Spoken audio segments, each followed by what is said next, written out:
sudah dibagi semua. Saya kira semua sudah tahu ya namanya di posisinya, tempatnya. Dan saya sudah memberikan tema yang akan nanti dibahas untuk masing-masing kelompok. Jadi saya kira itu tolong dilihat di Mas 3, karena di dalam itu semuanya sudah clear untuk tema presentasinya.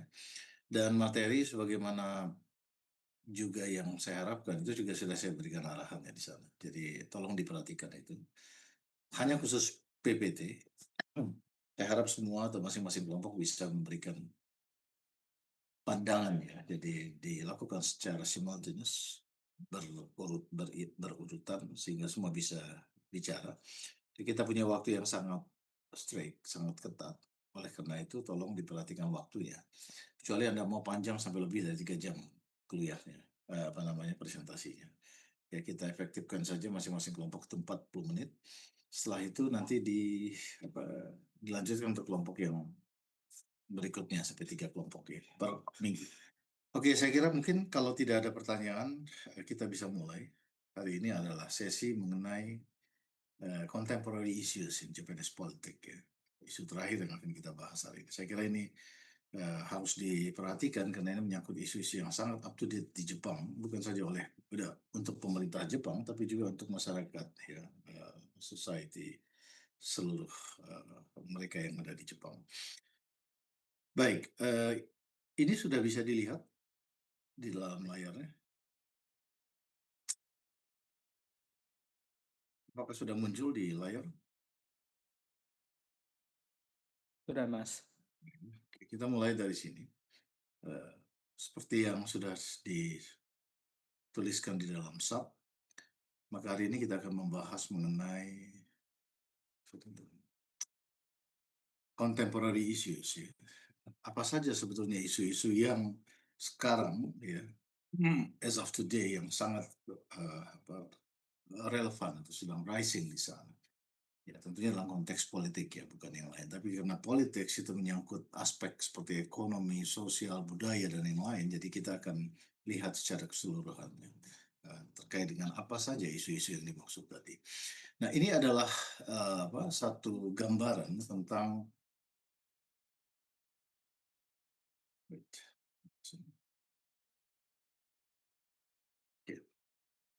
gambar atau gameng. Gameng itu istilahnya slide, ya, bukan slide tapi tampilan atau layar ini menceritakan tentang bagaimana sebetulnya Jepang itu yang kita tahu sebagai satu negara demokrasi yang sangat maju, stabil secara politik, tapi menghadapi tantangan struktural yang serius. Ya, jadi inilah satu starting point untuk mulai melihat bagaimana sisi contemporary of Japan today, saat ini dalam konteks politik. Karena banyak pertanyaan yang muncul, ya. Ya, di antaranya adalah Jepang itu kan sebagai negara maju, tapi kita tahu dia punya banyak sekali sebut itu sebagai masalah ya, yang struggle bagi mereka. Dan ini siapa lagi nih? Ya benar, saya harus admit dulu ya.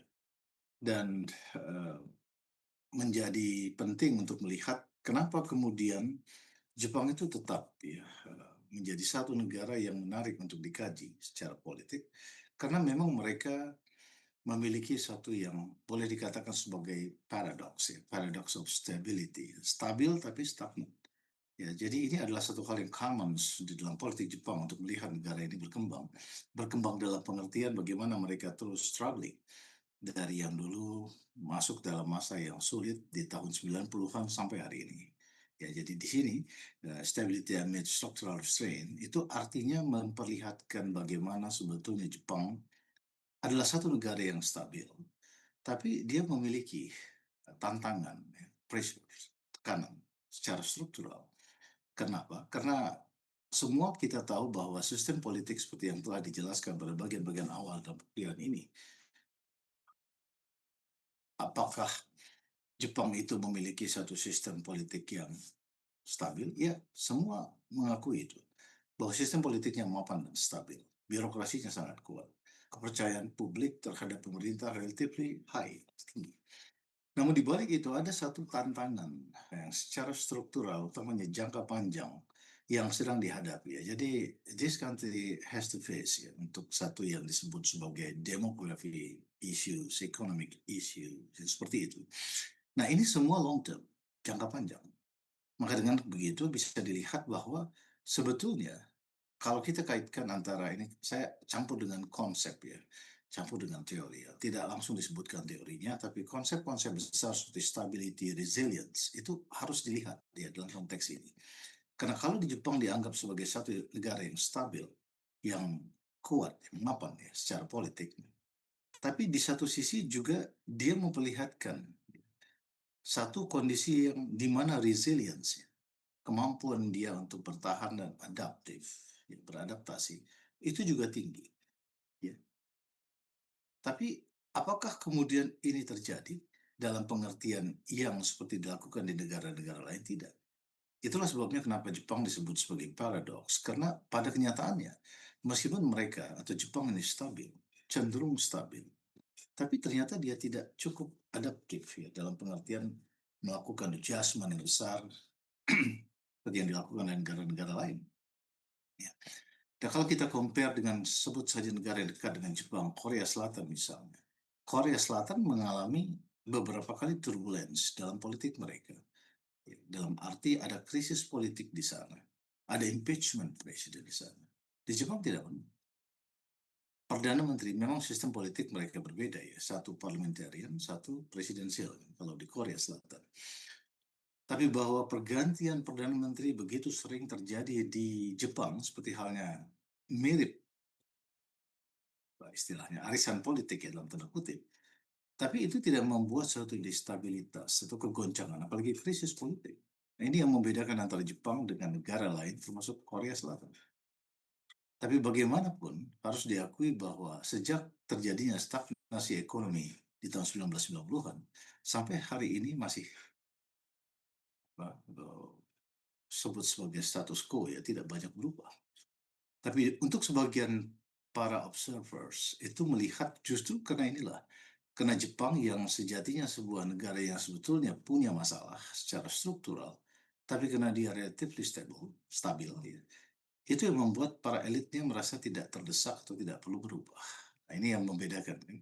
Jadi pada satu titik kalau asumsi ini dibalik, bila mana ada satu krisis yang dimana mereka tidak bisa ada pilihan lain, harus melakukan sesuatu yang radikal in terms of politics, maka mungkin ini membuat satu perubahan yang secara fundamental dilakukan. Nah ini yang tidak terjadi di Jepang. Jadi inilah sebabnya kenapa kemudian muncul satu pertanyaan. Ya, key question seperti yang disebut dengan sustainability of current model ini sebetulnya menjadi satu role model bagi negara lainkah?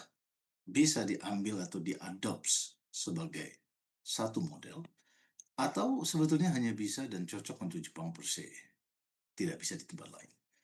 Ya, jadi ini adalah satu hal yang untuk melihatkan bagaimana stability itu tidak relevan, not apa, equal atau sama ya dengan resilience. Ini kasus Jepang. Jadi dari situ nanti kita akan berangkat untuk melihat lebih dalam tentang kompleksitas yang terjadi secara struktural problems di sana. Dan apakah Jepang ini menjadi satu yang bisa dipakai sebagai satu preview, ya, sebagai satu gambaran yang mungkin akan juga dihadapi oleh negara-negara lain.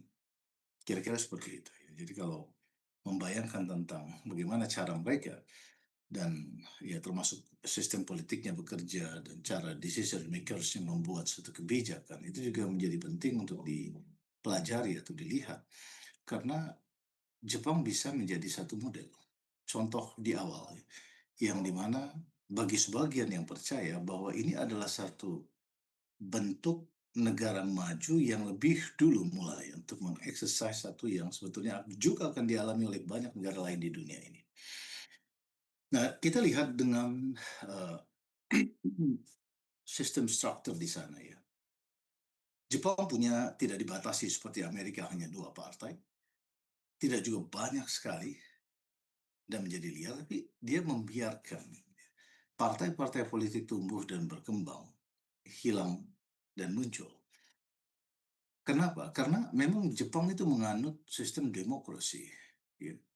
Tapi yang menarik di sana, in reality, hanya ada satu partai yang dominan, yaitu Jiminto, LDP, Liberal Democratic Party. Nah, di satu sisi ini memperlihatkan ya, kita tahu bahwa seperti kemarin yang sudah saya jelaskan di kelas, bagaimana LDP itu punya dukungan mayoritas. Ya. Jadi sebetulnya mereka itu one single majority as a party.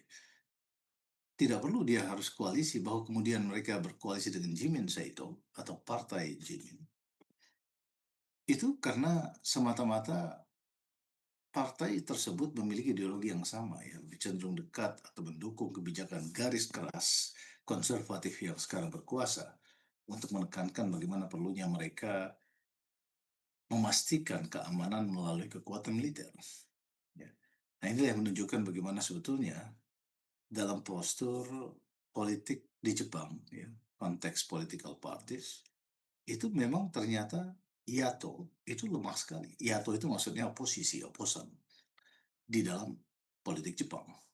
Jadi konsep dominan party system itu sesungguhnya bukan dominasi yang jauh dari warna demokrasi atau otoriter, tapi juga tidak berarti bahwa itu ada competitiveness, fully competitiveness, sangat penuh terjadi kompetisi dan akibatnya ya bisa dikatakan bahwa semua yang terjadi di Jepang itu relatif stabil. Kebijakannya terus konsisten. Secara kalau kita belajar di dalam ilmu kebijakan publik itu memang incremental, terus diperkuat, dipertajam. Tidak ada perubahan radikal di sana.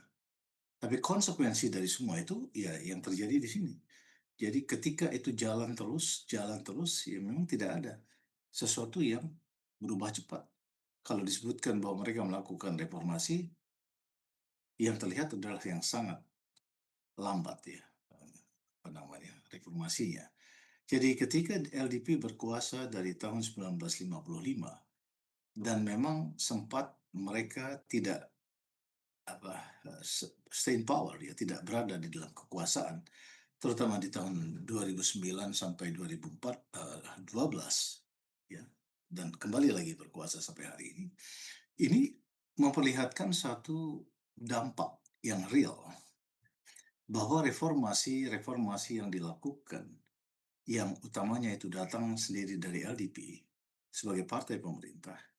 Misalnya seperti reformasi di bidang tabungan, ya pos dan tabungan, pajak, even yang sekarang terjadi ya, apa namanya, Tokutei Gino itu untuk urusan tenaga kerja, imigrasi gender ya, gender mainstreaming maksudnya untuk kesetaraan gender untuk perempuan, itu terjadi dan dilakukan. Tapi perjalanannya begitu ya begitu lambat.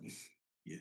Kenapa? Karena in short, semua ini bisa dikatakan dalam satu kesimpulan yang sederhana dan apa dan awal itu karena elit politik tidak berubah dan dengan sendirinya mereka mempertahankan status quo mereka. Ya. Jadi kalau dilihat untuk menguji ini di tahun 2009 sampai 2012 itu kan apa Liberal Democratic Party, partai oposan terbesar mereka yang naik ke atas untuk memimpin yang menjadi partai penguasa ya, ruling party. Tapi mereka tidak banyak berbuat dan tidak ada perubahan yang secara struktural fundamental dilakukan juga. Jadi memang akhirnya dilihat bahwa tidak ada perubahan di dalam satu yang disebut sebagai reformasi tadi. Meskipun reformasi dilakukan ya. Jadi ketika Juichiro Koizumi melakukan reformasi pos dan tabungan pada saat dia berkuasa, itu memang dianggap sebagai satu yang secara radikal ada perubahan. Dan banyak yang berharap di sana. Tapi kan setelah itu business as usual tetap berjalan. Karena memang semua stabil. Nanti saya akan jelaskan kenapa kemudian dalam hal ekonomi ya, parameter atau indikator ekonomi yang menunjukkan meskipun mereka sangat tertekan, tapi tidak memperlihatkan seperti yang dialami oleh negara lain. Maksudnya dalam hal di pemerintahan juga tidak kemudian menjadi kolaps dan kebingungan. Kita tahu bahwa utang pemerintah terhadap GDP-nya tinggi sekali, terbesar atau tertinggi di dunia. Masyarakatnya juga kondisinya kita lihat tidak berubah ya dalam standard of living sih sangat tinggi. Dan ini yang menjadi the uniqueness of Japan. Karena di dalam situasi yang sulit pun, mereka tetap tidak kelihatan seperti dalam kondisi yang betul-betul tertekan, kolaps, atau susah, baik di level negara, pemerintah, maupun di masyarakatnya.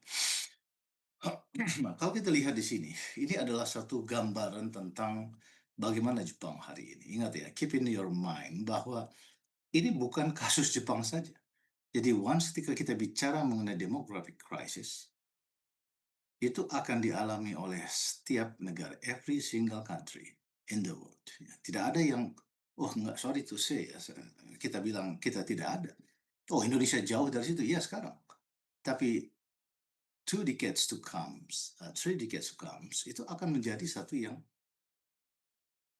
yang terjadi di sini. Jadi kalau saya tadi bicara di awal bahwa apakah Jepang ini bisa dilihat sebagai satu preview bagi semua negara, ya, terutama negara maju, termasuk Indonesia. Saya kira itu harus ya di noted down bahwa memang perlu dicatat seperti itu. Oke, kita lihat mengenai demographic crisis ya. Japan is the world's first super aging society. Apa maksudnya ini? Penjelasannya real gitu. Ketika 20% dari mereka yang berada di atas 65 tahun, ya 65 tahun itu kan adalah suatu, sebut saja, usia produktif sampai 65 tahun. Jadi kalau di atas itu sudah tidak produktif. Meskipun kita tahu banyak orang yang usianya di atas itu. Profesor saya 2 tahun yang lalu datang ke sini, stamina fisiknya jauh lebih baik daripada saya, tapi sudah berusia lebih dari 80 tahun. Ya, dulu supervisor saya. Jadi sebetulnya mereka kalau dikatakan karena dibatasi usia maka menjadi tidak lagi harus bekerja dan tidak produktif, saya kira itu tidak terlalu benar. Ya, karena apa namanya, usia hidup dan memang apa, mungkin karena gizi dan yang lain-lain, jadi membuat mereka sebetulnya tetap siap untuk bekerja. Tapi ini kan satu yang memang umum ya, yang harus dilakukan. Tapi yang pasti ketika dia masuk dan jumlahnya ini menjadi besar, menjadi satu negara yang disebut sebagai super aging society, itu sudah tidak bisa dihindarkan.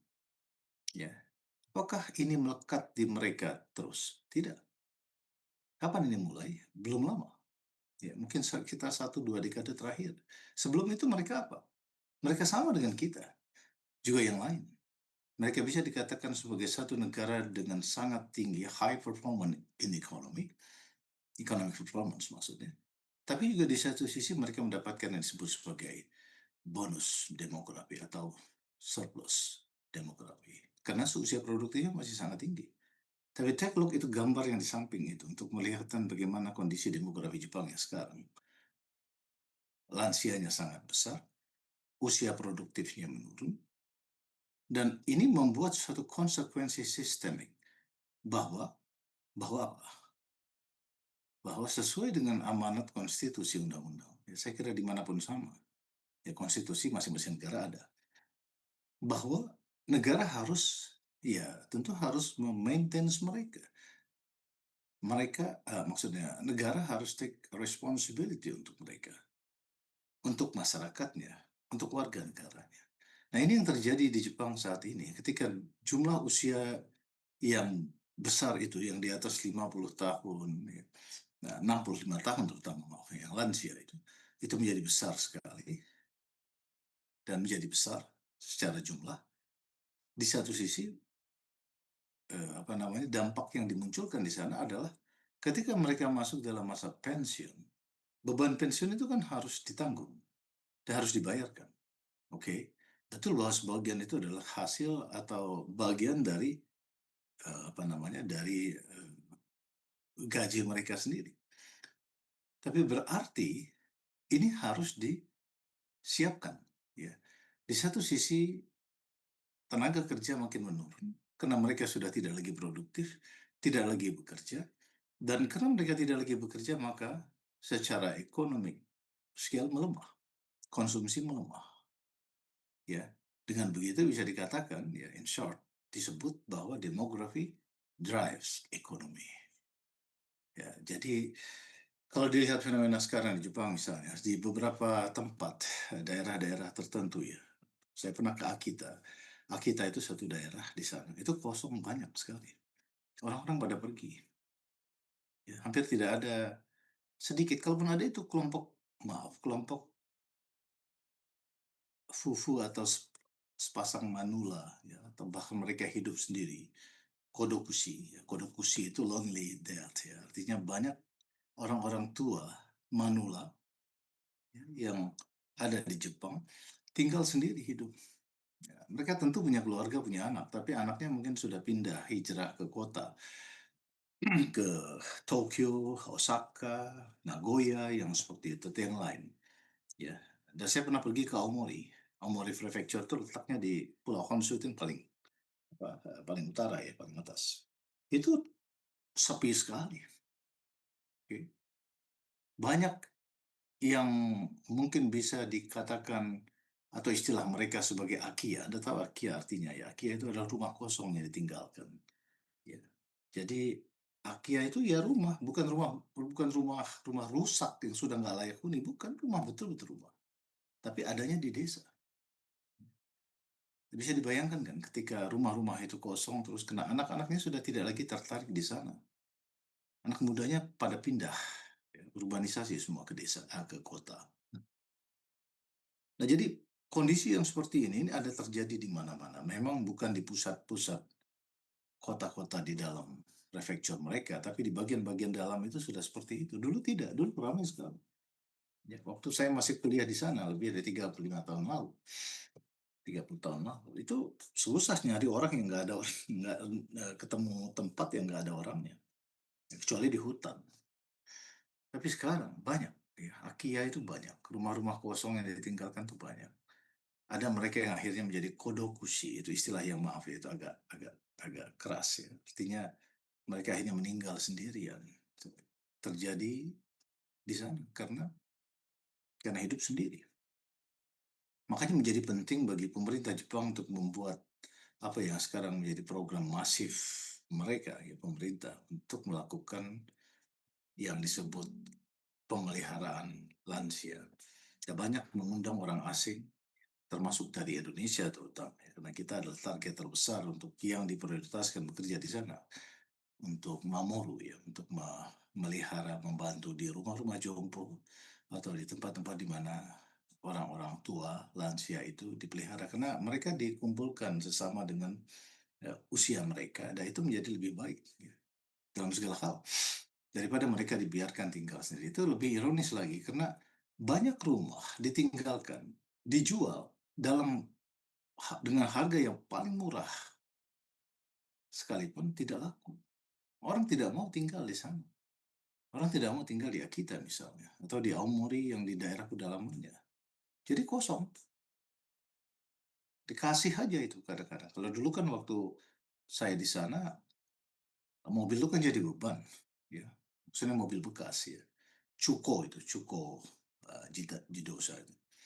Jadi kalau dijual murah sekali. Tapi kalau misalnya kita kepengen sekali mau, ya udah ambil saja, kasih gratis ya. Karena itu dibuang jadi beban lagi. Ada pajak lagi untuk membuangnya dulu. Nah, sekarang itu terjadi di rumah. Kalau dulu di mobil. Oke. Nah, inilah yang kondisi yang dihadapi sekarang. Jadi demography drives all other crisis di sana. Ironically. Tapi ini ingat ya, sekali lagi saya ingin keep in our mind ya, untuk kita semua. Bahwa kita one day akan sampai ke sana. Negara ini tidak take it for granted dengan istilah bonus demografi atau apa hal-hal yang sifatnya apa istilahnya itu dianggap sebagai yang positif, tidak salah. One day kita akan sampai ke sana. Nah, Anda bisa bayangkan kan?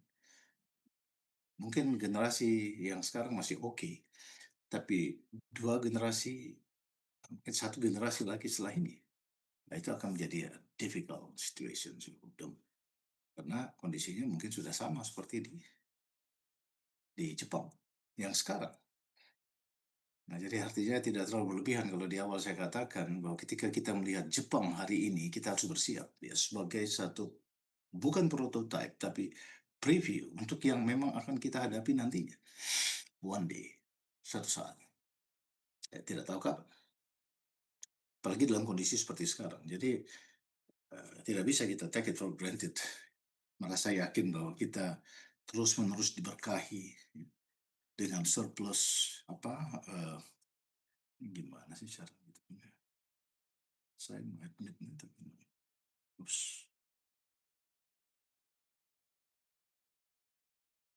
sudah biarlah biar pernah konsekuensi kalau terlambat ininya ketahan. Oke, ya ini ada teman Anda namanya Putri Anissa, dia tertahan, tapi ini saya juga stuck nggak bisa untuk memberikan apa izin untuk masuk ke sini, bukan karena saya tidak mau, tapi karena memang tidak bisa. Anyway, nggak apa-apa.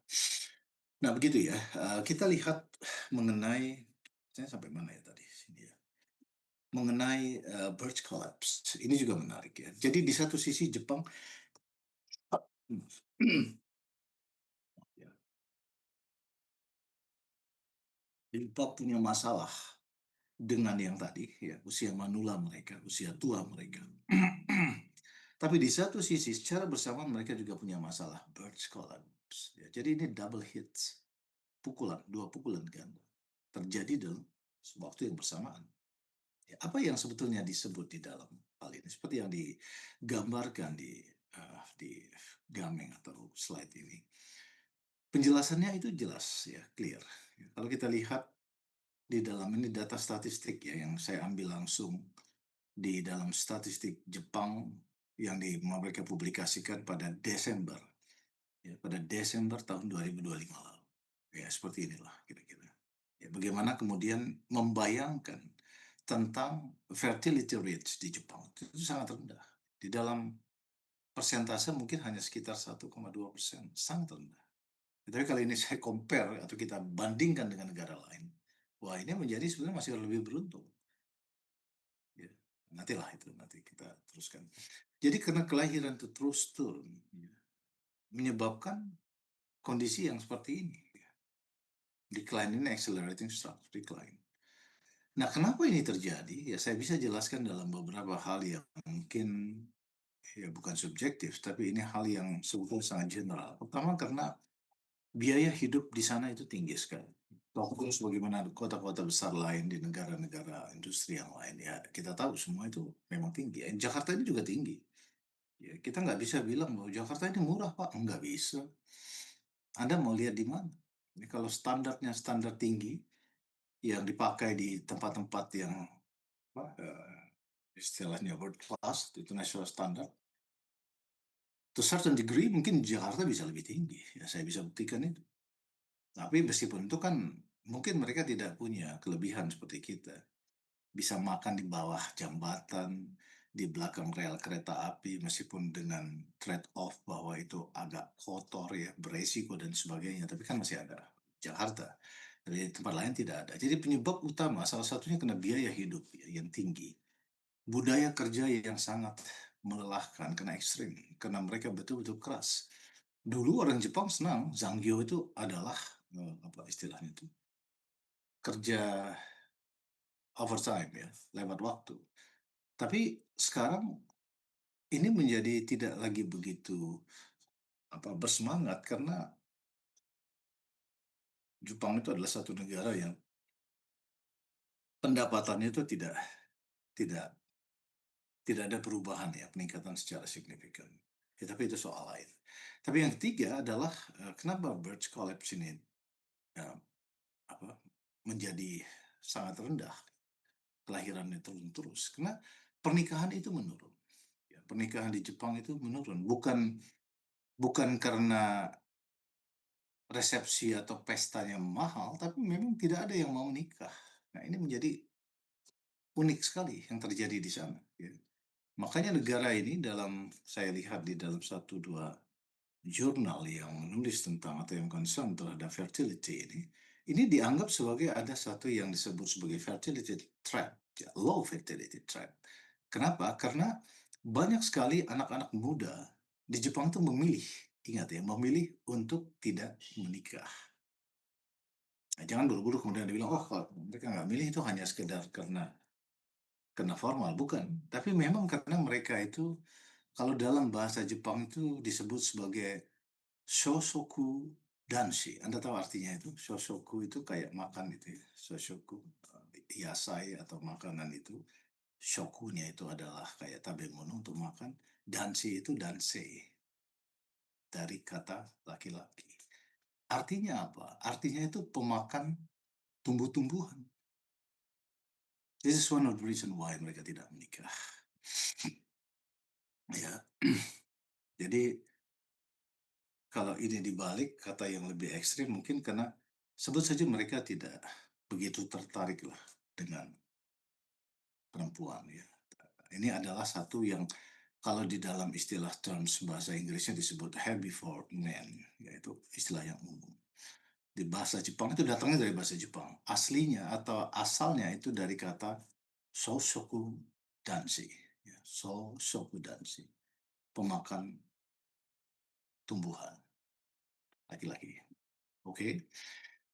Nah, karena semua orang tahu ya bahwa hidup di Jepang, terutama di Tokyo, itu besar, mahal sekali. Jadi ketika mereka menikah, mereka membayangkan untuk biaya setelah itu ya. Bagaimana biaya untuk membesarkan anak misalnya kalau punya anak. Untuk hidup di Tokyo yang begitu tough ya. Oleh karena itu mereka memutuskan tidak menikah. Tidak menikah berarti kan tidak reproduksi ya. Iya kan? Nah, dampaknya itu memang akhirnya terjadi seperti sekarang. Banyak sekali anak muda yang ya sebetulnya tidak seimbang. Kalau dulu universitas di Jepang itu kesulitan untuk menampung. Infrastrukturnya high class ya, world class, kelas dunia dan banyak sekali. Tapi mereka ketat sekali untuk menerima mahasiswa. Zaman saya masih mau masuk ke sekolah di sana, itu berat sekali. Ya, tingkat kompetisinya tinggi sekali, seperti Anda masuk di dan diterima di UI lah kira-kira begitu, UTBK ini. Nah, sekarang bagaimana? Sekarang different, berbeda kondisinya. Karena anak-anaknya kurang, jadi banyak sekolah yang sejatinya harusnya bisa nampung banyak, tapi karena scarcity itu tadi jadi kurang mahasiswanya. Nah, oleh karena itu ekonomi ini berpengaruh kan, kehilangan tenaga kerja. Pada titik itu, ya, inilah yang disebut sebagai Japan is running out of people. Karena kondisinya seperti itu. Bagaimana reaksi pemerintah untuk menyikapi ini, khususnya mengenai burst collapse ini? Apakah pemerintah berdiam diri? Tidak. Pemerintah Jepang melakukan apa yang disebut dalam bahasa mereka, istilahnya sebagai Soshika, Soshiki Taisaku. Taisaku itu kebijakan. Saisaku sebetulnya. Taisaku. Jadi Soshika Taisaku itu adalah suatu kebijakan untuk meningkatkan angka kelahiran. Ya, kalau dalam bahasa Inggrisnya bisa disebut sebagai pronatal policy. Sama. Jadi Soshika Seisaku atau Soshika Taisaku itu adalah suatu kebijakan yang dilakukan oleh pemerintah Jepang untuk menekan untuk mengatasi rendahnya kelahiran. Ya. Tapi ada cost yang mahal sekali di sini. Karena memang ini tidak murah. Dan bagaimana untuk kemudian membayangkan apa yang menjadi konsekuensi logis dari Soshika Taisaku yang dimaksud tadi adalah karena pemerintah Jepang itu menggelontorkan dana yang sangat-sangat besar untuk mendorong ini, untuk membuat atau mengakselerate agar anak-anak mudanya lahir, anak-anak bayi lahir. Jadi pemerintah memberikan satu tunjangan, ya, tunjangan allowance, ya, child allowance atau apa yang lain, memberikan banyak sekali subsidi mulai dari awal melahirkan, ingat ya, kemudian sampai proses melahirkan dan diberikan juga subsidi apa daycare-nya, kemudian diberikan cuti untuk bukan saja kepada istri yang melahirkan, tapi juga kepada suami, paid uh, parental leave ya, untuk semua. dan setelah nanti besar diberikan pendidikan, subsidi pendidikan yang digratiskan, dan insentif pajak juga. Apa yang dilakukan itu adalah untuk satu tujuan, agar Jepang melahirkan bayi-bayi atau anak-anak ya. Tujuannya agar ini memberikan insentif mereka mau menikah dan memiliki anak. Oke, ada juga yang menikah tapi tidak mau anak karena anak dianggap beban, mahal. Nah, Jepang sebetulnya bukan satu-satunya. Ini kalau baik nih, kalau ada Profesor Jai di sini, saya bisa langsung konfirmasi kepada beliau. Ya. Jai Sensei itu apakah betul kalau seandainya saya harus mengatakan ya bahwa Jepang itu tingkat kelahirannya rendah, tapi Korea Selatan jauh lebih rendah. Korea itu yang terendah di dunia. Oke, ya. Jadi Anda harus nanti kalau Anda pergi ke Tokyo, ke Seoul, ya, ke Korea Selatan, Anda lihat situasinya di sana, itu little bit the same fenomena untuk urusan fertility, untuk kelahiran. Kelahiran per tahun juga betul-betul lebih rendah daripada Jepang. Korea menghadapi situasi yang bukan lebih rumit, tapi lebih dramatis dalam soal urusan kelahiran ini. Mereka juga melakukan hal seperti halnya Jepang lakukan. Pemerintah Korea juga memberikan insentif atau kebijakan pro-natal untuk para warganya. Ya. Jepang itu besar sekali ya. Saya kira mungkin setiap tahunnya pemerintah Jepang expense sekitar hampir 10 triliun yen ya, per tahun. Mungkin di Korea, kalau dulu saya pernah baca dan saya membayangkan itu kira-kira hampir setengahnya lah dari yang dikeluarkan di Jepang per tahunnya. Jadi memang banyak, banyak ya dikorbankan untuk apa yang dilakukan. Tapi kan kita nggak pernah dengar ya, atau Anda sendiri tidak mendengar secara masif itu dilakukan oleh pemerintah di Korea Selatan. Mereka melakukan itu sama seperti di Jepang, seriously. Ya. Tapi apa yang terjadi? Ya, outcome-nya bagaimana? Di Jepang tidak membantu banyak. Tidak banyak yang tertarik. Di Korea juga sama. Kalau nggak bisa dibilang lebih dramatis, karena mereka sama sekali nggak tertarik kelihatannya. Nah, ini yang sebetulnya kalau ada Prof. Jai, ya, beliau bisa memberikan pandangan ya, dari perspektif orang dalam sebagai orang Korea. Oke, kita teruskan nanti waktunya kurang. Nah, sekarang policy constraint. Ini adalah satu yang memperlihatkan. Kita mulai masuk mengenai apa yang sesungguhnya dihadapi oleh Jepang. Tadi saya sudah bicarakan mengenai Soshika Taishaku. Ya, itu adalah satu kebijakan yang dimana ada konsekuensi pengeluaran dana untuk subsidi kelahiran. Ya.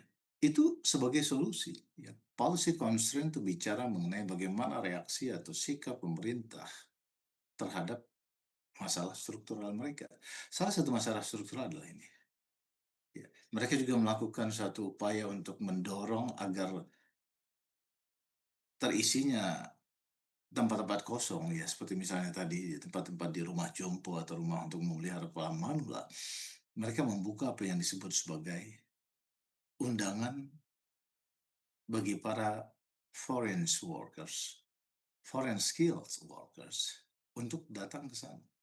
Mereka merejas kebijakan imigrasi yang disebut sebagai eh, apa namanya? Saya lupa. Ya, kebijakan mereka ya dalam bahasa mereka. Eh, Tokute Gino, Tokute Gino Seisaku itu adalah satu kebijakan untuk pelonggaran imigrasi agar orang-orang dari luar yang mau datang ya, bekerja di Jepang itu bisa diterima. Tapi ingat ini hati-hati, ya. Ini kelihatannya sederhana dan mudah, tapi di balik itu mereka justru mengetatkan. Karena kan mereka mau men-screening mereka yang datang atau orang-orang asing itu yang mau datang mau bekerja di sana. Bukan yang asal kerja, ya, tapi yang skill workers. Oke. Okay? Dan reformasi kerja. Jadi ini adalah satu kondisi yang diupayakan ya dalam konteks kebijakan atau policy oleh pemerintah, tapi ini juga ternyata terhambat. Ya, ada constraint di sana. Apa yang disebut sebagai constraint di situ ya? Ini kan ada beberapa hal ya seperti pro-natal policy costly yang mahal itu. Karena hambatannya adalah politik dan budaya. pro natal policy itu mahal, imigrasi ditolak secara sosial. Ya kita tahu di berita kan, ada orang-orang asing yang karena mereka diberikan kelonggaran untuk masuk ke Jepang, tapi mereka kemudian ya melakukan sesuatu yang mungkin tidak bisa diterima secara budaya oleh masyarakat Jepang. Ya, tidak sampai akrobat, tapi kadang-kadang mereka membuat sesuatu yang mungkin a little bit disrupting ya, secara sosial di sana. Dan budaya kerja yang konservatif tadi. Jadi ini adalah satu yang disebut sebagai constraint di dalam konteks Jepang. Kasus-kasus seperti misalnya Jepang memang betul membutuhkan pekerja ya. Tadi kan contohnya misalnya seperti pekerja untuk di rumah jompo itu. Itu pekerja asing kebanyakan. Atau mereka yang bekerja di Gemba. Gemba itu adalah tempat istilahnya itu project ya, tapi itu commons di sana. Untuk memperlihatkan tempat bekerja kayak di luar ya, membangun rumah.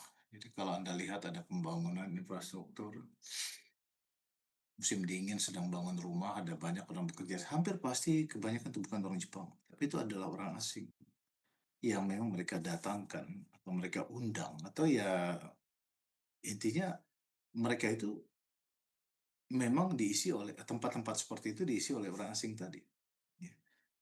Nah, disinilah yang kemudian apa namanya menjadi policy concern karena sebetulnya itu kan bukan semata-mata fisik.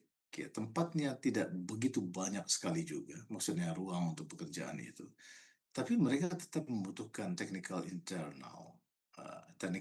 program atau semacam skill workers untuk meningkatkan kualitas dari apa yang dikerjakan. Ya. Nah, ini di satu sisi karena standar mereka sudah sangat tinggi. Jadi nggak bisa asal-asalan, ya. Maksudnya misalnya, yang saya maksud asal-asalan itu begini. Kita buat rumah nih, tempatnya ada. Ya. Kalau misalnya buat berdasarkan papan mereka yang khusus yang tahan gempa itu ya. Kalau maaf ya, kalau misalnya itu untuk dipaku, untuk ditempelkan, itu harus misalnya 40 pakunya yang harus dipakukan ke papan itu. Tapi kan kalau asal-asal kan bisa nggak harus paku. Ah, udahlah ini aja udah kuat kok, udah bagus ini. Udah nggak mungkin lepas lah. Kalaupun ada angin atau apa, anginnya kan angin ya angin yang besar ya. Kita udah mulai itu terasa ya beberapa beberapa tempat itu merasakan angin-angin bukan puting beliung tapi angin apa? Angin yang itulah ya yang keras itu. Nah itu yang begitu-begitu itu sederhana saja contohnya. Ya. Memaku papan kalau orang lain dia standar di tempat lain nggak harus 40 Pak. Ngapain buang-buang paku? Sayang. Ya kan? Sayang itu bahasa Jepangnya mottainai itu. Mubazir. Nggak usah, ini cukup cukup 12 kok. Kan. Udah kuat ini. Nggak akan lepas. Nah itu yang begitu-begitu tuh. Yang makanya mereka itu nggak match dengan orang asing. Nggak pakai standar. Jadi kalau sudah ada ditetapkan segitu, dengan sesuai dengan apa operating procedure-nya harus seperti itu, ya harus dilakukan seperti itu. Nggak boleh ada perdebatan. Kalau dulu yang saya ingat ya, kalau mobil macet di sana dulu, ini 30 tahun yang lalu, ya, kita buka kap mobil, kita bisa ditangkap tuh.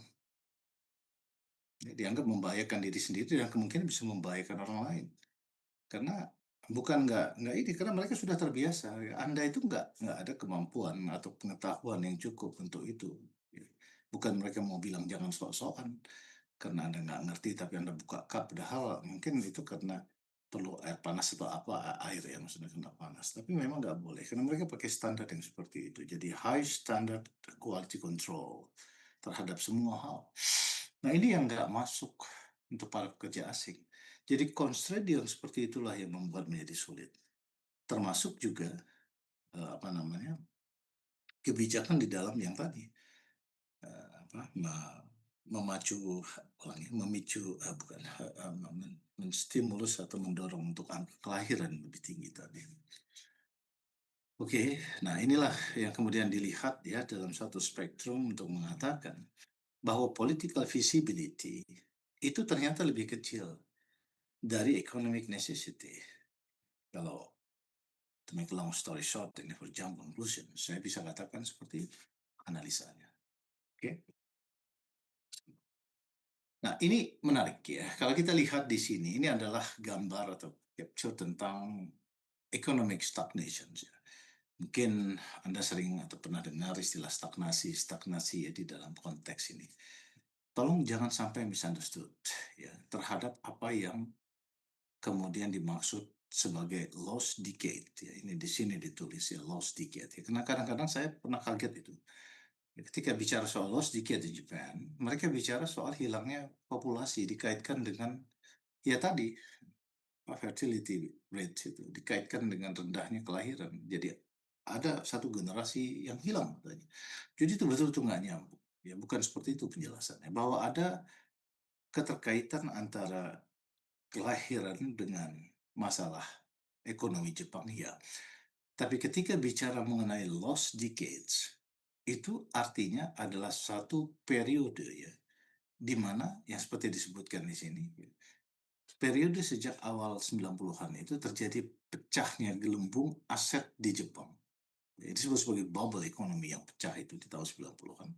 Dan akhirnya itu mengakibatkan satu yang disebut sebagai apa yang dialami Jepang sebagai kehilangan momentum ekonomi. Karena momentum ekonomi yang dimaksud di sini ketika ekonomi terus dipacu dengan sangat tinggi. Jadi saya sudah jelaskan di bagian ekonomi kemarin kan bahwa economic rapid growth of economy in Japan itu adalah merujuk bagaimana high performance indicators ya, di dalam ekonomi mereka cepat sekali dari tahun 50-an atau dekade 50-an sampai 70-an.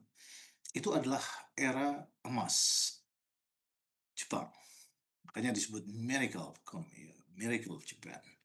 Orang Amerika terkagum-kagum, banyak mereka yang pergi ke sana belajar untuk cari tahu apa yang dilakukan oleh Jepang, kenapa sampai bisa seperti ini. Dan kalau ini dibiarkan tetap status paribus seperti ini, kita bisa dilampaui mereka. Ya, karena tesis dari Erza Vogel, Profesor Harvard waktu itu, sudah menyatakan Japan is number one atau Japan is number one. Meskipun akhirnya dia meralat tesisnya satu dua dekade kemudian dengan menulis buku lagi, still number one, masih sebagai nomor satu atau bagaimana? Nah, di sini diperlihatkan lost decade yang disebut sebagai kehilangan momentum ekonomi itu merujuk pada di mana tadinya yang semua itu tinggi, harga-harga semua bukan harga pada umumnya, tapi harga seperti properti, harga saham itu melonjak sangat tinggi, sangat dinamis. Tiba-tiba pada satu titik, boom, ya, karena adanya bubble ekonomi tadi. Jadi itu pecah dia gelembungnya, bubble-nya. Harga-harga jatuh langsung turun shortly. Kemudian pertumbuhan ekonomi menjadi ya sangat lambat, yang bahasanya disebut stagnan tadi ya, menjadi melambat. Inilah yang kemudian memunculkan yang disebut sebagai deflasi berkepanjangan. Dan disitulah mulai kelihatan bagaimana Jepang pada saat itu, setelahnya maksudnya aftermath, ya, tertatih-tatih untuk membuat pertumbuhan rendah sekali. Deflasi terjadi dan otomatis itu menjadi tingkat konsumsi mereka menjadi sangat lemah. Ya, karena itulah tolong diperhatikan bahwa ketika bicara mengenai uh, lost decades itu memang konteksnya ke sana dan terjadi sampai hari ini ya, setelah tahun 90-an itu. Ya, Jepang adalah satu negara yang mungkin saya kira di mana gaji rata-ratanya itu tidak berubah dalam 30 tahun terakhir. Bayangkan, kita sudah berapa kali perubahan kita? Ya, kan yang diumumkan kenaikan gaji ASN, gaji ya PNS itu ya, ASN, gaji TNI Polri, kan naik terus kita. Tapi keep in mind ya bahwa kenaikan itu Jepang tidak naik seperti halnya di negara lain seperti di kita. Lebih dari 30 tahun ini mereka tidak naik. Tapi jangan lupa bahwa tidak terjadi inflasi di sana, bahkan deflasi, mata uang menguat. Ya, alih-alih mau inflasi, mereka malah menguat. Harga-harga malah turun. Kita bayangkan nggak itu? Ya. Dulu 100 yen itu yang dijual tuh mau maaf ya, 100 yen, Hyakuyen shop itu. Di Jepang kan banyak. Terus saya masih mahasiswa di sana itu kali pertama itu lihat itu ada mereka yang mempelopori itu 100 yen toko 100 yen, semua barang dijual dengan 100 yen. Ya, 100 yen itu kan kalau 1 yen kan tahu ya berapa ya. Jadi kalau kita masuk situ, itu barang-barangnya ya mohon maaf ya, barang-barang kualitas kelas 2 rendah ya,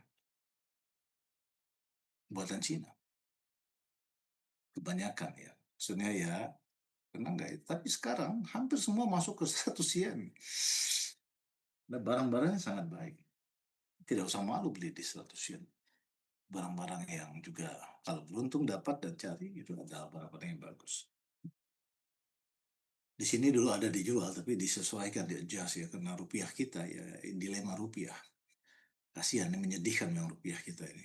Harusnya kita dulu waktu saya datang kan rupiahnya masih 1 banding, ya karena itu masih sebelum 97 ya pada saat kolapsnya ekonomi kita. Itu masih sekitar 2.000 3.000 per dolar. Sekarang 17.000 per dolar.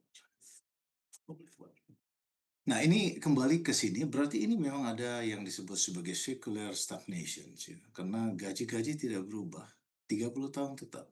Perusahaan-perusahaan terus untuk berusaha konsisten untuk menahan investasi mereka. Nah, inilah yang kemudian akhirnya menjadi structural problems, ya.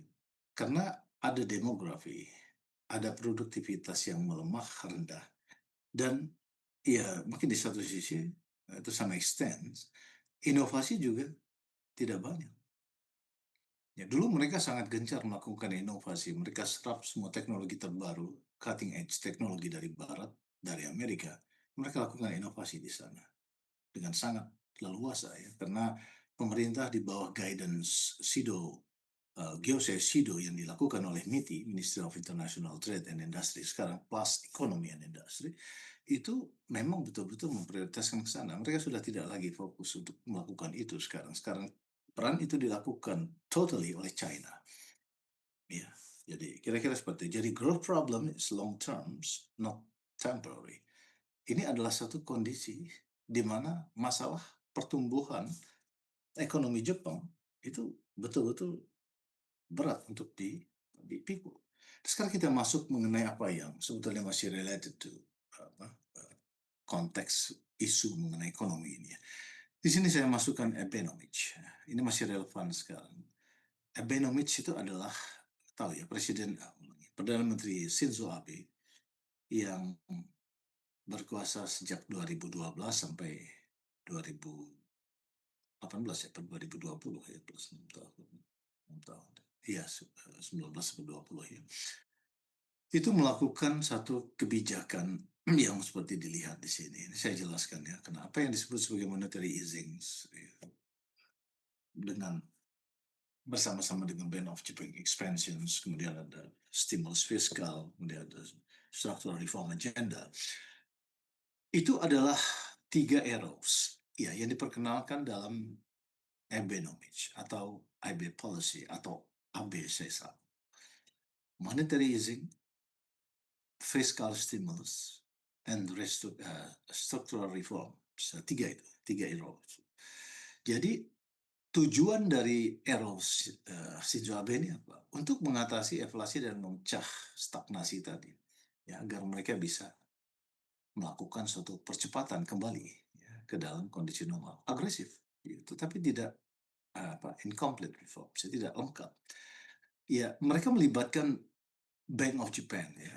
Ingat Bank Jepang, Bank Sentral Jepang itu adalah institusi independen. Sama seperti di Amerika. Ya, Fed itu Federal Reserve itu sama. Bank Indonesia juga sama. Dan di sini mereka bekerja bersama ya, very much in line dengan pemerintah untuk kemudian melakukan upaya yaitu tadi ya, mengatasi deflasi dan memecah stagnasi tadi. Jadi Bank of Japan di satu sisi itu membeli obligasi besar-besaran. Obligasi itu dibeli, dikeluarkan, surat hutang dikeluarkan. Dan yen dengan membeli obligasi, ya, yen itu juga di satu sisi dilemahkan. Untuk apa? Untuk mendorong ekspor, biar ada competitiveness, biar ada nilai kompetisi ya, untuk ekspor.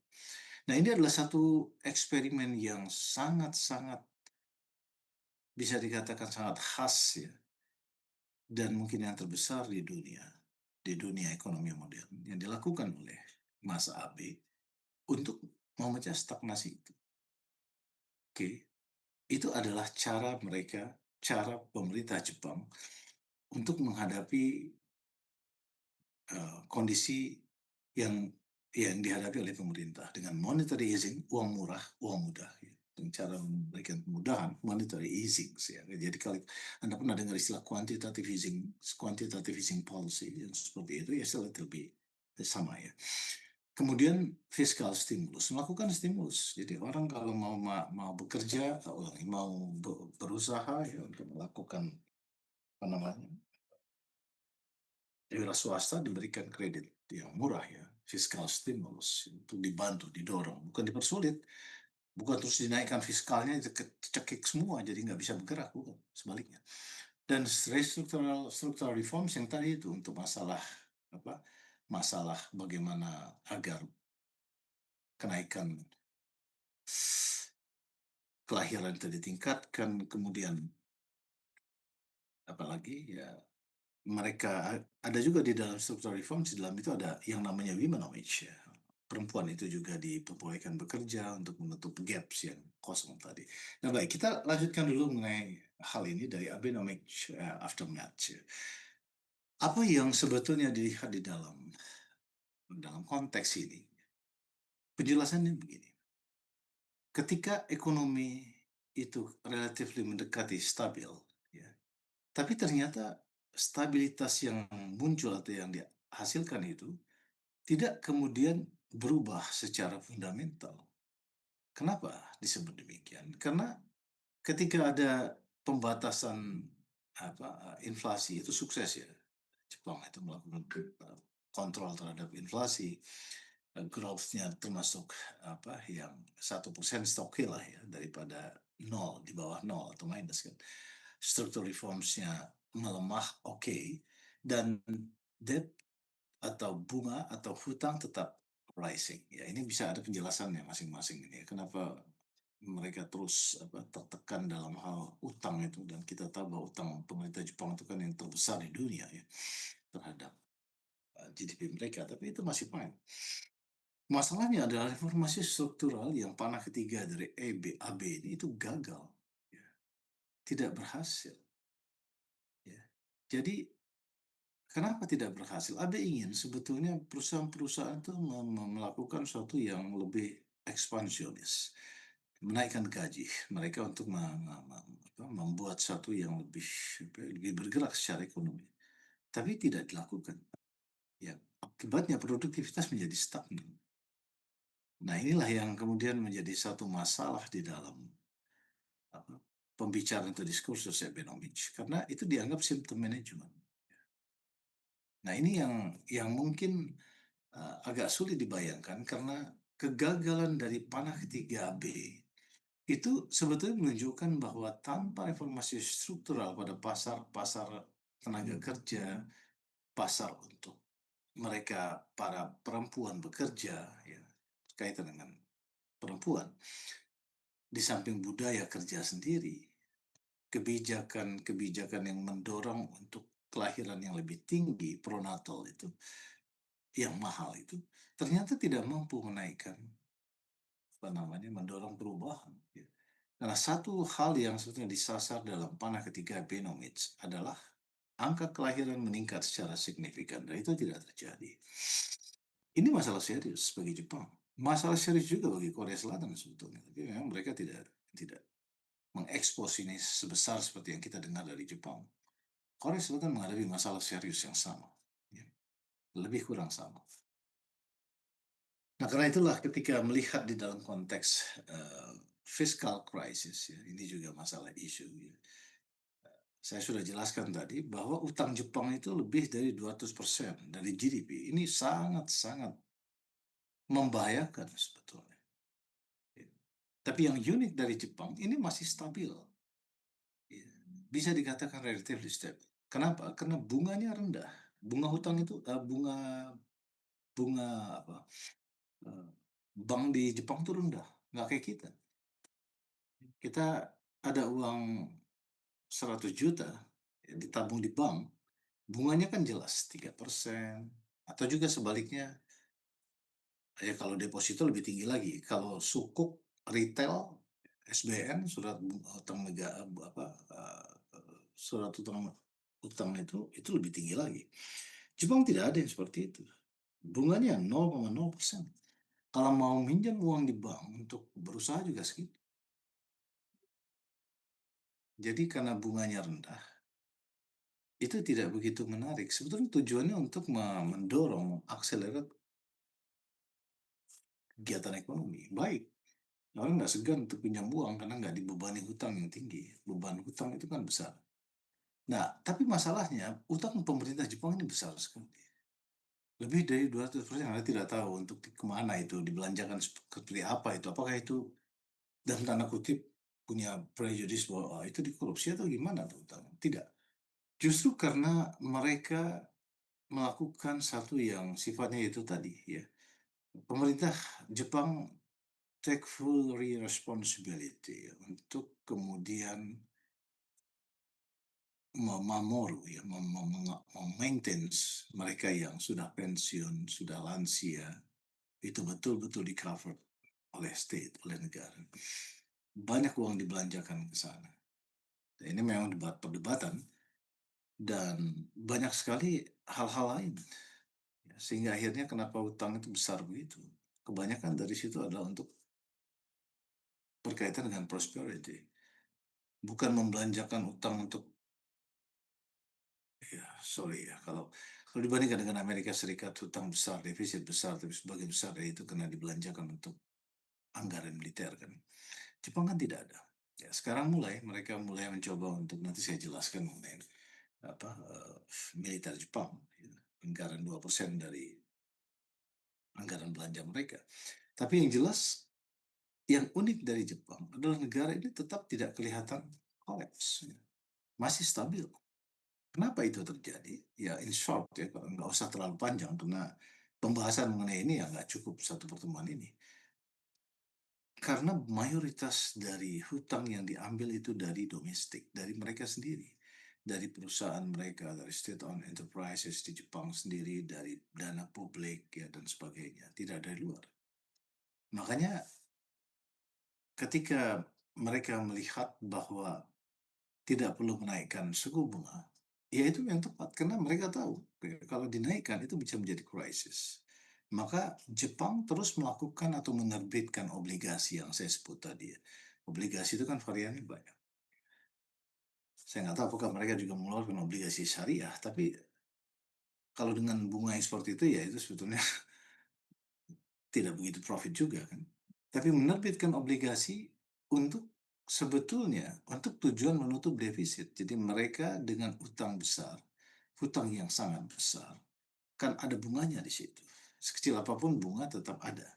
Ya, jadi bunga itu kan interest, debt ratio-nya itu tinggi sekali dan harus dibayar setiap tahun. Jadi karena itulah mereka menerbitkan utang untuk membayar hutang. Nah, inilah sequential yang terjadi di dalam ekonomi Jepang.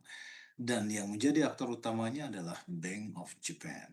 Ya, ini sebetulnya isu yang sangat sensitif dan komprehensif ya. Harusnya ada sesi sendiri untuk membahas soal ini.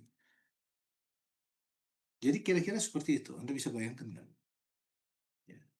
Kenapa kemudian Jepang itu dalam tingkat overhead yang sangat panas itu sangat tinggi ini ya, dengan hutang yang sebesar itu tetap masih santai saja. Karena itulah yang kemudian apa namanya, dilihat, dijaga terus ya. Mereka nggak mungkin mau masuk seperti yang lakukan ekspansi besar-besar melepas suku bunga, mereka nggak mungkin. Karena itu titik awal untuk menjadi krisis. Ya, orang ekonom paham untuk menjelaskan ini. Kira-kira seperti itu. Nah, kita masuk ke dalam security shift. Apa ini sebetulnya? Ini kan semuanya isu-isu kontemporer yang sedang dihadapi Jepang. Security shift adalah satu yang sebetulnya bagaimana negara ini mencoba untuk memetakan atau untuk mengidentifikasi apa yang sebetulnya berkaitan dengan isu-isu pertahanan keamanan mereka. Ya. keamanan di dalam konteks Jepang, mereka tidak ada masalah dalam internal mereka, tapi mereka punya masalah besar dari external factors, ya. Sebut di sana ada Cina yang semakin kuat, ya, bahkan, apa namanya, sangat, ya sangat kuat, ya. Ada Korea Utara yang terus melakukan, ya bisa uji coba misil mereka, ya, Taepodong series itu yang sangat agresif. Oleh karena itu, ya missile threat ya dari Korea Utara, dari South Korea ini. Sorry, ini Korea Utara yang ditulis Korea Utara ya, South Korea, nggak tahu. Indo-Pacific tension di dalam Indo-Pacific dan defense spending rising. Nah, inilah yang kemudian kita bisa lihat bahwa Jepang mulai memikirkan untuk menaikkan anggaran militer mereka. Nah, ini menjadi satu isu yang saya kira sangat menarik dikaji bagi mereka yang mungkin punya perhatian mendalam terhadap urusan-urusan strategi militer, anggaran militer, dan sebagainya. Karena Jepang bisa dikatakan baru mulai atau baru akan untuk melakukan perubahan dan mengubah strategi mereka dengan melakukan perubahan anggaran pertahanan mereka dengan mengembangkan ya militer mereka. Oke, jadi anggaran militer di Jepang, kalau saya tidak salah ingat ya, itu sekitar 65 sampai 70 miliar dolar kira-kira ya, Amerika Serikat per tahun dari setiap tahunnya. Jadi anggaran untuk apa, untuk militer Jepang ya, di tahun kemarin itu kira-kira sekitar itu, ya, hampir mendekati 70 miliar dolar atau sekitar 10 triliun yen, ya kalau dalam yen. Nah, jumlah 20 apa 10 triliun yen itu adalah lebih kurang mendekati 2% dari PDB mereka. Ya, PDB dari apa, Jepang sendiri.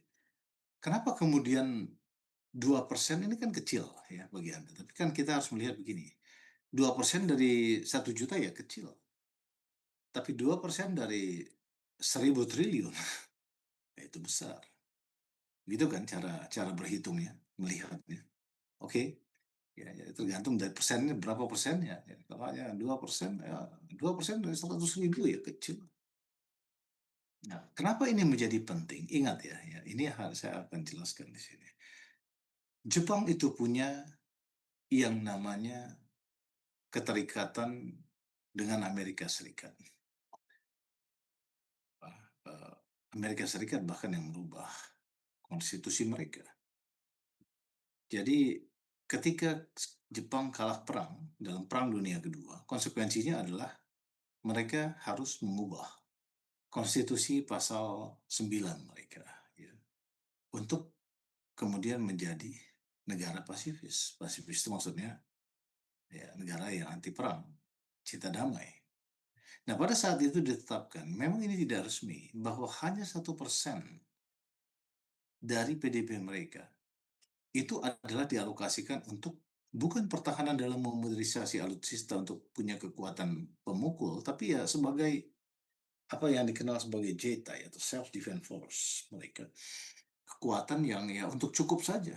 Nah, sekarang itu berubah menjadi 2%. Ada kemungkinan akan terus coba ditingkatkan ya di dalam upaya pemerintah Jepang khususnya di bawah Perdana Menteri Takaichi ini untuk lebih dari 2%, saya kira ke depannya. Sekarang sudah 2%. Ini bagian yang signifikan terjadi. Ya. Kenapa ini terjadi? Karena ya itu tadi ya, penjelasan mereka jelas, apa namanya, kuat ya. Karena kita tidak tahu persis bagaimana kita bisa menjamin keamanan di tengah ketegangan dengan Cina di kawasan Indo-Pasifik misalnya. Itu bagaimana cara menetralisir rudal-rudal, petualangan rudal-rudal dari Korea Utara yang kadang-kadang berseliweran, kadang melintasi Jepang, melintasi Tokyo. Dan di satu hal ya, one thing is for sure, karena mereka sendiri sebetulnya agak khawatir soal komitmen Amerika Serikat di Asia. Ingat, di Asia ya, bukan Jepang. Jepang oke lah, karena Jepang memberikan istilahnya itu trade off ya untuk kehadiran di Okinawa, pangkalan militer. Tapi di Asia, ini contohnya begini ya. Jangankan di Asia, di Eropa saja seperti itu. Kira-kira begitu. Ya. Jadi anggaran ini sebetulnya dilakukan untuk hal tadi. Dan ingat bahwa ini tidak semata-mata dilakukan untuk apa? Untuk ya keperluan-keperluan apa namanya, personel saja, tapi mereka juga akan memikirkan untuk menyiapkan atau memang sudah ada, tapi akan dimodernize, akan dimutakhirkan counter strike capability. Itu yang bahasa yang dipakai. Jadi apa itu? Ya itu rudal penangkal seperti Patriot atau rudal jarak jauh ya. Sistem pertahanan yang ditingkatkan, pertahanan udara khususnya. Drone juga akan dibuat masif atau massal. Modernisasi alutsista khususnya di angkatan laut dan angkatan udara mereka. Ya, mereka nggak fokus ke angkatan darat, tapi di laut dan udara. Serta sistem pertahanan pulau-pulau kecil. Karena kita tahu bahwa Jepang punya beberapa ketegangan ya di dalam pulau-pulau mereka yang decline, climb over climb dengan Cina, dengan Rusia, dengan Korea seperti itu. Ya, itu akan ditempatkan di sana. Jadi anggaran ini yang 2% kecil itu sebenarnya jauh lebih besar daripada anggaran di negara-negara Eropa individual ya, ya satu-satunya. Ya tentu ini masih jauh kalau dibandingkan dengan Amerika Serikat atau China. Jadi 60-70 miliar dolar per tahun untuk militer yang 2% dari anggaran ekonomi mereka itu enough ya, untuk tahap awal. Kita nggak tahu kalau tiba-tiba jadi 5% menakutkan. Mereka bisa dengan cepat itu berubah. Ya, saya tahu bahwa kemampuan industri industri di Jepang ya men-sweep apa di shifting dari yang tadinya mobil membuat macam-macam itu bisa diganti dengan cepat untuk memproduksi senjata. It's peanuts bagi Jepang kecil itu. Mereka dengan cepatnya bisa lakukan itu. Mereka punya teknologinya, mereka punya semua. Ya tinggal dibenarkan atau diminta atau tidak. Nah, jadi ketika melihat seperti ini, maka fenomena yang terjadi di Jepang sekarang, ya, yang sebetulnya dianggap sebagai negara pasifis, mereka juga memang ingin bahwa mereka hidup di dalam kedamaian karena traumatik yang ditimbulkan akibat bom atom di Hiroshima dan Nagasaki itu tidak bisa dilupakan. Ya, tapi kan fenomena yang real terjadi. Apa yang kemudian mereka lihat sekarang, ketegangan-ketegangan yang muncul ditambah yang terakhir terjadi, ya, di Timur Tengah itu, mau tidak mau mereka harus apa istilahnya memikirkan ulang, rethinking. Ya, dan sekarang Jepang berada di zona yang abu-abu. Kenapa saya bilang abu-abu? Karena secara konstitusi mereka tetap terikat ya.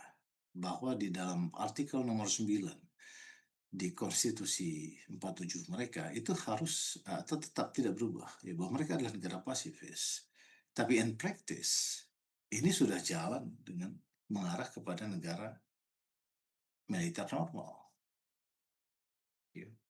Kenapa saya katakan demikian? Karena pada kenyataannya Jepang itu sekarang bukan self defense force mereka, bukan self defense force yang naif yang sederhana, tapi mereka punya angkatan darat, ground self defense force, ya itu kuat sekali. Ya, bukan dari jumlah, tapi dari quality, kualitas skillnya, mungkin persenjataannya juga.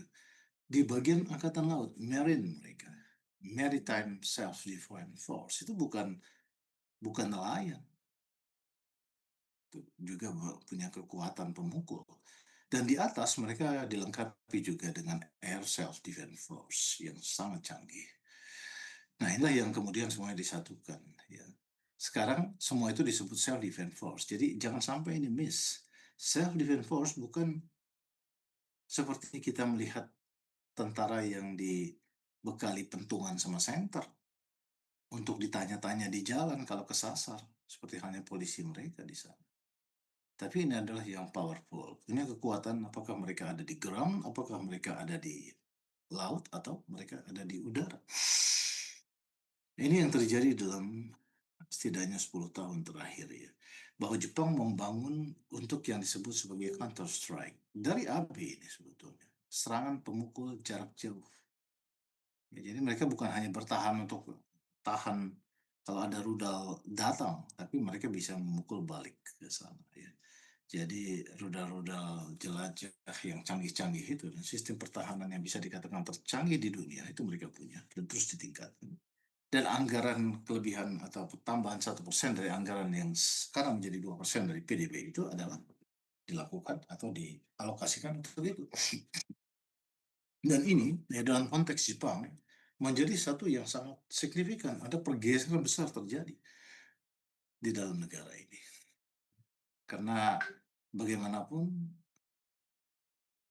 ketegangan dengan Cina ya, di Laut Cina Timur itu, di Senkaku Island, uh, Diaoyu kalau orang China menyebutnya, itu satu hal. Dengan Korea Utara ya yang seliweran itu ya melintasi wilayah dia. Dan dengan Amerika Serikat sendiri sebetulnya Jepang kan memiliki kesepakatan untuk ya udah menyerahkan keamanannya pada Amerika, payung militer Amerika, payung nuklir Amerika. Tapi sekarang publik meminta mereka untuk bisa lebih independen, bisa mandiri, tidak tergantung sepenuhnya pada Amerika Serikat. Nah, ini yang menjadi unik pada akhirnya ya. Dan ini soal waktu. Saya kira sekarang Jepang sedang bergerak untuk menuju sebagai satu yang bisa dikatakan secara militer dia normal. Sekarang belum normal, nyaris normal, tapi akan menjadi normal. Dan bisa bayangkan kalau in terms of normal, ya, dalam konteks normal, negara seperti Jepang, pemain perang dunia, ya, mereka bukan pemula, pemain utama bahkan di Perang Dunia Kedua. Itu menjadi normal secara militer, Anda bisa bayangkan seperti apa yang dimaksud. Jadi bukan hanya sebatas untuk minimum essential force, bukan, tapi mereka sudah betul-betul siap. Ya, jadi inilah yang kemudian menjadi penting untuk dilihat dalam konstelasi geopolitik di Asia Timur khususnya. Bagaimana kemudian Jepang ini memproyeksikan kekuatan mereka, militer mereka, memodernize itu, dan pasti ini akan mendapat satu perhatian penuh dari paling tidak neighboring countries di sekitar itu. Korea Selatan, Korea Utara, China, dan mungkin Rusia. Ya, kira-kira begitu. Oke. Nah, sekarang kita lihat constitutional debate ya. Ini adalah satu apa hal yang mungkin ya saya harus skip cepat ini karena waktunya sudah 1,5 jam. Kita tahu bahwa di dalam konstitusi menekankan bahwa Jepang tidak boleh perang. Ya, itu secara hukum. Konstitusi pasal 9 yang saya sebut-sebut tadi itu menyatakan bahwa Jepang menolak perang sebagai hak kedaulatan. Itu bunyinya dalam kanjinya itu. Jadi secara formal Jepang itu tidak boleh memiliki militer yang ofensif, ya, karena mereka itu bukan punya habitat, tapi memang punya apa itu blood ya, punya kalau bangsawan itu punya garis keturunan ya. Memang sejatinya mereka adalah ofensif, militer mereka itu sama dengan Jerman, kuat sekali, ya kan. Nah ini ya yang menyebabkan di mana di dalam publik Jepang sendiri ada perdebatan yang tajam ya. Saya ingat betul dulu waktu 2015 saya datang ke Tokyo, yang saya saksikan belum pernah saya selama saya tinggal di sana. Ada demonstrasi besar yang sangat besar dalam jumlah di sekitar Kokkai Gijidomai itu, di depan sekitar parlemen mereka. Begitu banyak orang, karena itu adalah pada saat pengambilan keputusan untuk Jeitai, apakah mereka akan boleh memodernize militer mereka atau status quo. Jadi ada yang pro terhadap revisi untuk keamanan, ada yang tidak setuju atau kontra karena untuk menjaga identitas damai mereka. Ya, satu hal yang lebih absurd sebetulnya, karena itu tidak realistis dalam kondisi sekarang. Ya. Shinzo Abe saat itu Perdana Menteri tahun 2015 itu mendorong untuk revisi. Publik akhirnya pecah ya antara yang pro dan yang kontra. Kira-kira begitu ya. Jadi identity crisis and foreign policy dalam mereka. Nah ini bagaimana dengan alliance dependence dengan Amerika Serikat konteksnya ya. Kita lihat bahwa Amerika Serikat itu menjadi satu yang uh, di mana Jepang sangat bergantung ke sana, ya, basis militer, perlindungan nuklir, ya. Tapi jadi ini menjadi satu konsekuensi terhadap otonomi mereka sendiri yang terbatas. Basis Amerika Serikat, pangkalan militer maksudnya di Okinawa itu tidak semua setuju. Ya. Kalau tidak salah minggu lalu saya sudah pernah mengatakan kan bahwa Jepang adalah contoh kalau kita lihat dari pemerintahan, dari bentuk pemerintahannya, ya, mereka adalah yang bisa dikatakan sangat dinamis dan demokratis di dalam hal memberikan otonomi. Dan tapi di satu sisi hampir semua dari negara ulangi, dari daerah-daerah prefectures mereka itu sangat bersetuju dan tidak pernah menentang ya doisu terhadap Tokyo. Tapi Okinawa itu berbeda. Okinawa ini nggak mau dia, menentang terus. Paling banyak orang Okinawa sangat tidak suka kehadiran pangkalan militer Amerika Serikat di sana. Tapi mereka juga tahu, jadi ini problematik ya, ada masalah serius. Di satu sisi, orang Jepang, khususnya orang yang di Okinawa, itu hampir kalau diadakan referendum atau pemungutan suara, hampir pasti mereka akan ya lebih besar yang tidak setuju. Tapi kalau Amerika tidak berada di sana atau tidak hadir di sana, terus bagaimana?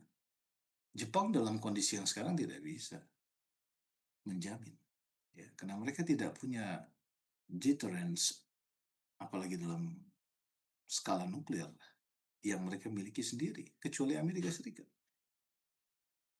Nah, ini yang menjadi problematik terjadi di sana. Ketika akhirnya Perdana Menteri Sanai Takaichi ini berusaha untuk mengubah ya dari negara yang tadinya sangat defensif menjadi negara yang punya kemampuan penuh dan kredibel secara militer. Ya, unik ini. Jadi di satu sisi memang Amerika tetap menjadi payung pertahanan, inti pertahanan. Makanya kalau dilihat dari Takeichi ini sebetulnya kan dia sangat mendukung untuk aliansi United States Force Japan, ya, US Japan Security Alliance yang seperti itu. Karena dia melihat bahwa kehadiran Amerika Serikat di Jepang sebagai jaminan utama untuk keselamatan terhadap negara, khususnya dari ancaman regional Cina, Korea Utara yang gitu. Ya Amerika Serikat memang mutlak harus hadir di sana dalam pandangan pemerintah Jepang saat ini. Tapi dia tidak juga hanya udah biarkan saja status quo. Dia tidak mengatakan bahwa akan menggantikan, tapi dia mengatakan akan melengkapi. Ya, jadi ini bahasanya untuk masuk agar mereka bisa kemudian tidak bergantung saja pada Amerika Serikat. Tapi Jepang ingin menjadi lebih mandiri, ya, menjadi kuat sendiri, ya, sehingga akhirnya apa, uh, bisa mampu untuk memayungi atau untuk melindungi negaranya, menjadi tiang untuk payung keamanan negaranya, bukan sekadar menyerahkan pada Amerika Serikat. Inilah yang disebut sebagai burden sharing, ya, yang lebih besar bagi Jepang. Karena Takeichi, sorry Daijin itu, cenderung untuk sebetulnya dialah orang yang mungkin bisa dikatakan yang menggagas dan mempelopori dan akhirnya berhasil ya di mana Jepang meningkatkan anggaran pertahanan mereka sampai 2% dari GDP, itu besar sekali. Ya. Dan ini yang nanti akan dipakai sebetulnya juga ya untuk ya mungkin untuk tetap memaintain ya, Amerika Serikat tetap berada di Okinawa itu. Kira-kira seperti itu ya. Seperti itulah. Nah, political legitimacy kita skip saja. Jadi bisa dikatakan bahwa demokrasi ini stabil ya. Crisis with long engagement ya. Karena partisipasinya rendah. Jadi low engagement demokrasi itu bisa dilihat dari turnout voters ya. Turnout pemilu itu rendah sekali. Dan ya, masih ada berita atau yang diberitakan skandal ya di dalam LDP yang berulang. Tapi yang unik di Jepang itu tidak kemudian menjatuhkan rezim. Ya, menarik. Ya, karena legitimasi itu ada. Mereka punya akar atau grassroots yang kuat yang mendukung mereka. Ya, tapi tidak kuat secara partisipatif. Unik kan? Ya, ikut di dalam partisipasi ya selalu itu lebih besar mayoritas yang mendukung Amerika sendiri. Nah, di social inequality ini bisa dikatakan begini ya, penjelasannya adalah Jepang itu kan dulu dikenal sebagai yang egaliter, ya, tapi sekarang tidak. Hati-hati bahwa siswa social inequality ini sebetulnya konteksnya lebih kepada arah ekonomi ya, karena ini memperlihatkan bagaimana kemudian pekerja yang non reguler atau yang sekarang kita sebut dalam konteks gig economy itu meningkat di sana, dan masih ada gap di dalam gender ya, dan generasi mudanya bisa dikatakan masih rentan. Karena yang membedakan sekarang Dulu equal, jadi orang masuk ke perusahaan dia mendapatkan hak yang sama. Dia mendapatkan pensiun juga, tidak ada bedanya hampir ya. Orang bekerja atau ya bekerja di kantor pemerintah sebagai ASN atau PNS dengan di swasta di Jepang. Mereka memiliki hak yang sama, penghasilan yang lebih kurang sama. Keamanan atau jaminan keamanan pasca setelah tidak lagi bekerja juga ada. Tapi sekarang itu semua berubah. Ya. Sekarang yang lebih ironis lagi, kalau dulu orang datang dan akhirnya diterima, diputuskan diterima di sebuah perusahaan, perusahaan ya ini, berarti dia akan menghabiskan waktunya, mendedikasikan eh, apa namanya tenaga atau pekerjaannya itu seumur hidup di sana. Tapi sekarang tidak. Sekarang banyak yang datang dan bekerja karena kontrak, pekerja kontrak, gig economy. Oke, okay? Tidak ada lagi sekarang yang disebut bahwa ya, seumur hidup. Memang ada, masih ada beberapa yang established yang kuat sekali masih, tapi itu kecil, ya. Dan di satu sisi perempuan itu susah untuk mendapatkan promosi di sana. Tapi ini mungkin tidak lagi relevan ya, karena sudah terbantahkan bahwa Perdana Menteri Jepang saja sekarang adalah perempuan. Tapi apakah ini merepresentasikan untuk overall dari seluruhnya kan masih perlu diperiksa lagi. Ya, karena tidak lagi egaliter karena merujuk pada perubahan besar yang terjadi setelah pasca perang dulu ya. Dulu Jepang itu sangat merata secara sosial dan ekonomi, tapi khususnya setelah Lost Decade tahun 90-an, status sosialnya menjadi semakin terfragmentasi, tersegmentasi, dan tidak setara, ya kan? Karena kalau dilihat kesenjangan pendapatan memang rendah, oke? Itu egaliter kan? Dibanding Amerika Serikat, dibanding United Kingdom, misalnya UK, dibanding yang lain, nah, mereka nggak ada kesenjangan. Kita udah tahu kok. Misalnya dia bekerja di mana, berapa tahun dia bekerja di sana, apa posisinya itu udah relatively transparent. Ya. Kelas menengah besar itu juga menjadi satu alasan kenapa egalitarianism di Jepang itu kuat dulunya. Dan sistem kerja seumur hidup, lifetime employment. Sejak tahun 90-an, setelah krisis datang, yang dikenal sebagai lost ticket itu, struktur ini hancur, berubah. Ya. Maka muncullah yang disebut sebagai dual labor market. Ya. Jadi kalau waktu saya di sana, sudah ada tuh yang disebut headhunter itu untuk mencari orang-orang yang itu adalah ya model Amerika. Dulunya nggak ada di sana, nggak perlu. Muncul seperti itu, ada kelas pekerja, ada pekerja tetap, seisein itu ya, yang disebut sebagai seisein itu adalah yang mereka punya gaji, ya, terus stabil, ada jaminan, ada promosi kerjanya, kerjaannya, ada pasca ataupun bakti. Di satu sisi yang kena disebut sebagai job market itu job labor market, karena ada pekerja yang tidak tetap yang diambil headhunter tadi. Ya. Kontrak jangka pendek, jangka menengah mungkin ya jangka pendek kebanyakan. Gaji ya nggak bisa dibilang bahwa gajinya akan lebih tinggi kecuali mereka yang punya ekspertis khusus. Ya. Minim jaminan sosial dan mungkin ya promosinya sangat tidak jelas, sangat sulit di situ. Ini kena dampak loss dikit tadi, kena krisis di dalam generasi, kena beban populasi, kena struktur perusahaan yang kaku ya, karena model lama Jepang itu kan kita tahu, Anda tahu ya, bahwa senioritas itu menunjukkan gaji.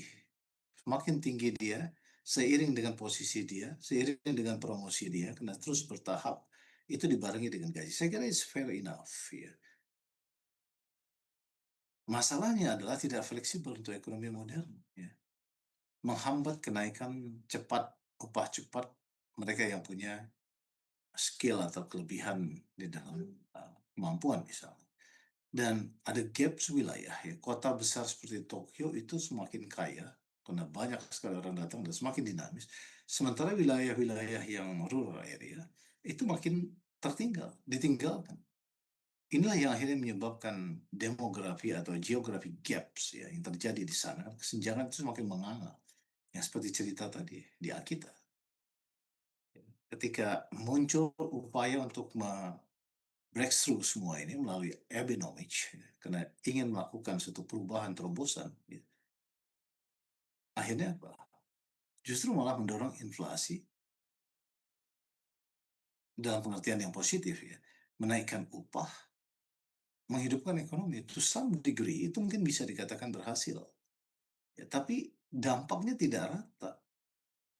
Banyak dari mereka yang melihat bahwa Abenomics itu lebih menguntungkan bagi mereka-mereka yang berada di perusahaan-perusahaan besar, Sogo Sosa, Carrots, bukan pekerja yang di bawah. Nah, pada titik ini pertanyaan tadi, apakah ini yang disebut sebagai egaliter? Masih egaliter? Atau bagaimana? Maka jawabannya mungkin to some degree masih, tapi tidak sepenuhnya. Karena ada ketimpangan pendapatan, karena ada mobilisasi sosial yang turun, karena ada perbedaan status pekerjaan yang semakin membesar. Ya. Dan inilah yang mungkin bisa dikatakan sebagai satu uh, apa, hal yang baik bagi Jepang, karena kalau dia di-compare untuk sesama negara maju lain seperti Amerika Serikat, UK, ya, Inggris dan sebagainya, Jepang masih lebih lebih baik, ya, lebih setara maksudnya.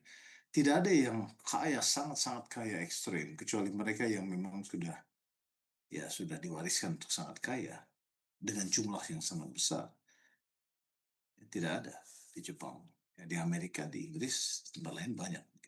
Jadi artinya sebetulnya Jepang ini adalah satu negara yang dibangun dari middle class society yang sangat besar, sangat rata.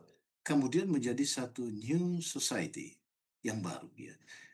Ada fragmentasi di sana antara para pekerja tetap tidak tetap karena gig economy itu undeniable, tidak bisa dihindari di dalam generasinya.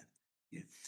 Tapi mereka tetap bisa dikatakan bahwa secara general tidak terlalu ada gaps di dalam masyarakat mereka. Tidak juga equality, ya, tapi juga tidak masuk betul-betul dari inequality.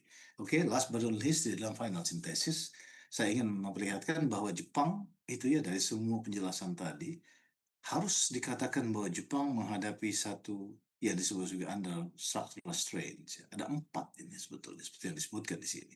Yang pertama demografi, yang kedua economic stagnation, yang ketiga security pressure, keamanan, dan yang keempat, nah ini dia, yang mungkin ini berbeda dengan negara lain karena secara institusi dia kaku, ya institutional rigidity. Itulah yang kemudian bisa menyimpulkan bahwa overall dari semua penjelasan yang disampaikan ini, saya bisa in short untuk menyatakan bahwa Jepang sebetulnya tidak tidak bisa dikatakan sebagai negara yang